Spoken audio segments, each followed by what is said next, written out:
இப்போ நம்ம பார்த்துட்டு இருக்கக்கூடிய இந்த இடங்கள் வந்து இந்த ஹோட்டலோடைய இன்னொரு பக்கம். அதாவது நம்ம சுற்றி அப்படி இருந்து இப்படி வந்திருக்கோம். ஸோ இந்த இடமுமே எப்படி இருக்குன்னா, ரொம்ப குப்பைகள் எல்லாம் கொட்டி, அதாவது ரொம்பவே மாட்டு சாணிகள் போன்ற விஷயங்கள்லாம் இங்கே இருக்குது. அது மட்டும் இல்லாமல் இங்கே சரக்கு அடிக்கிற மாதிரியான ஒரு அமைப்பும் இருக்குது. ஸோ நிறைய பாட்டில்ஸ் இந்த மாதிரியான விஷயங்கள்லாம் இங்கே இருக்குது. ஸோ இந்த மாதிரியான இடங்கள் பார்த்துக்கிட்டு இருக்கோம் நம்ம. அது மட்டும் இல்லாமல் இது ரொம்பவே ஒரு சுத்தமற்ற ஒரு இடமா தான் நம்மளுக்கு தெரியுது.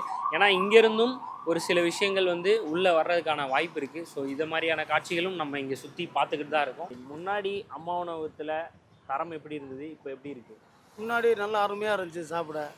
நல்லா ஒரு சாம்பார் சாதம் 5 ரூபா, தயிர் சாதம் 2 ரூபா, 3 ரூபா, இட்லிலாம் 1 ரூபாய்க்கு போட்டால் நல்லா அருமையாக இருந்துச்சு.